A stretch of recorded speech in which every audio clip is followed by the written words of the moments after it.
Uh, One of the worst things in the National Education Policy 2020 is that they have imported Harvard's liberal arts. This wokeism in the name of liberal arts. So they are taking even the IITs and bringing social sciences and liberal arts, and rather than making good engineers, they're going to make mediocre engineers and activists who are into all these kind of things. So this is my criticism.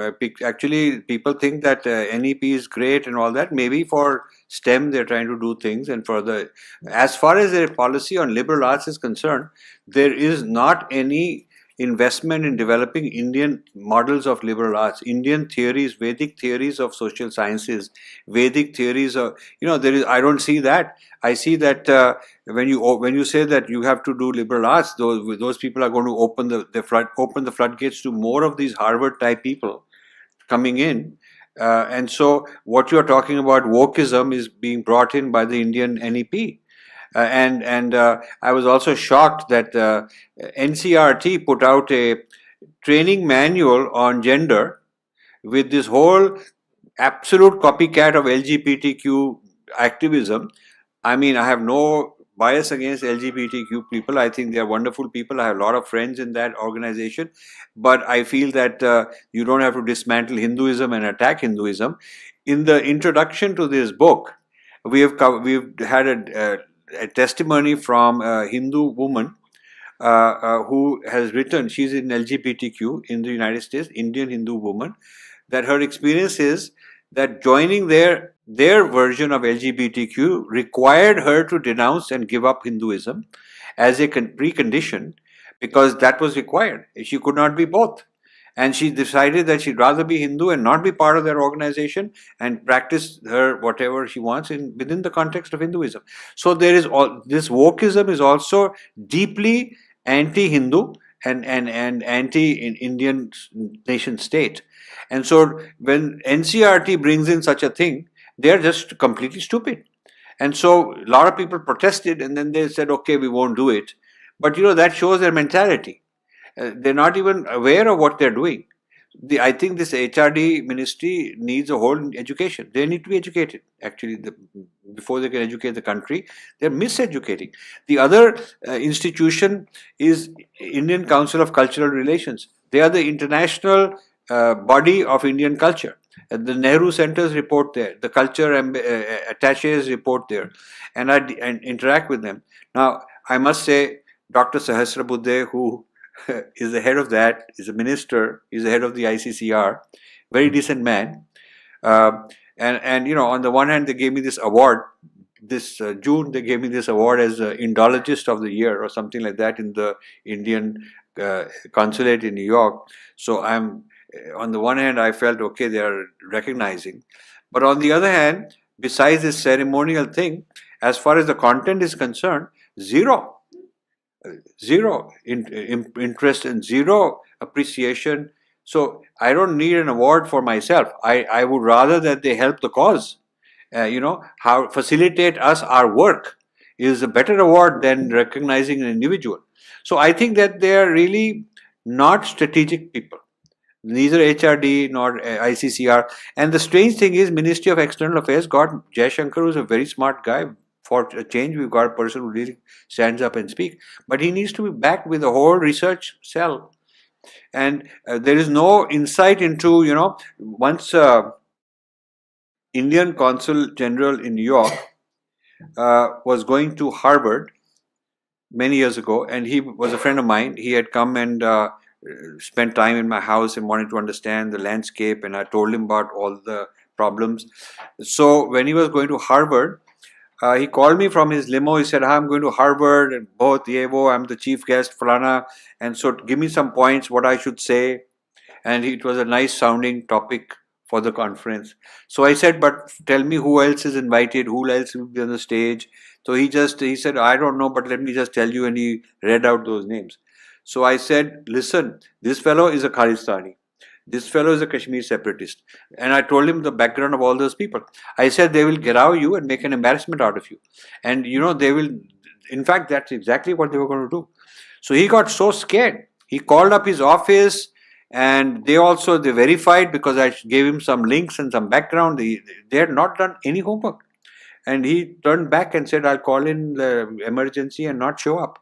So I was surprised. I said, "Doesn't your Ministry of External Affairs have a cell in Delhi that before your ambassador goes somewhere and makes a fool of himself, he should check and they should see where is he going? Who are these people that are inviting me?" I mean, certainly you would do a security check for physical security. You should also do a security check for intellectual security. Is this guy going to the wrong place? And he had I was his research department, me. That was so this is the state of affairs.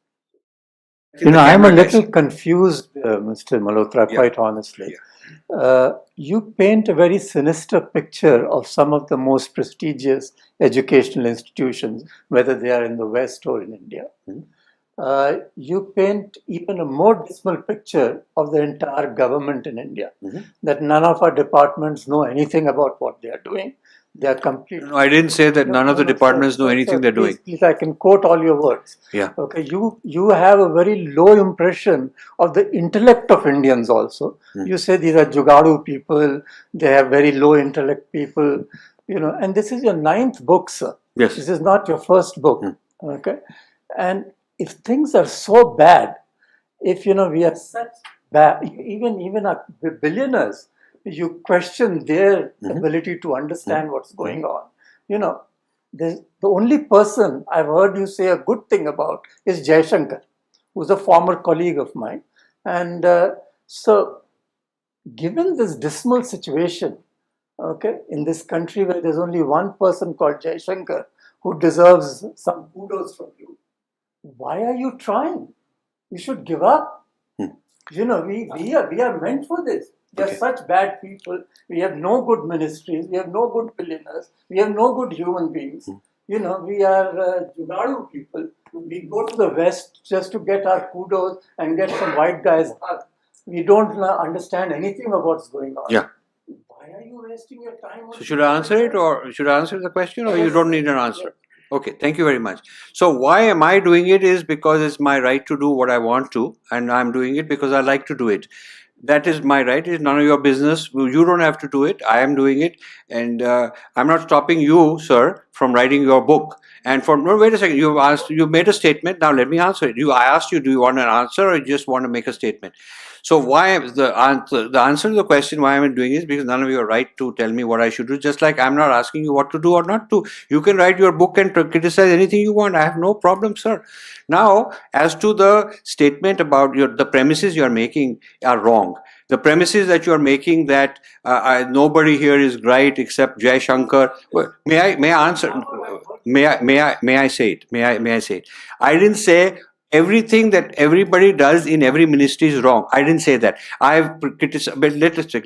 I have praised ISRO as one of the good role models. First time you mentioned ISRO. Where, sir? Today. But that's because you haven't seen my work. I've written 9 books. I've praised ISRO. I've praised Bhabha Atomic Research. In fact, in my AI book, the former chairman of Bhabha Atomic Research, I interviewed him. And I said, what would it take to have other centers of excellence like BARC? And he appreciated that AI needs something like ISRO. It needs something like ISRO in order to have, he asked, we both agreed that artificial intelligence needs an ISRO or a BARC scale investment away from Delhi, away from the government, somewhere else, with technocrats running the show. So I have a lot of alliances with other technocrats, and you have a problem because maybe you belong to this business about emotionally feel good and we are all great and you cannot take criticism. And I'm just responding. I'm just saying that you. Run down like you've been running it down for the last 1 hour. Yeah. So then you can then thank you so much. See. Can I answer you, sir? No, it's okay. He's not looking for an answer. Ask your question, please. But he's not looking for an answer. Yeah. Hanji? No, I see. I face all kind of stuff. It hardly matters. I am happy to have this interaction. I face problems where I'm the only Indian, the only Bharatiya defending my culture, defending my civilization in a room after room filled with. For last 40 years. I've been doing this for the last 40 years.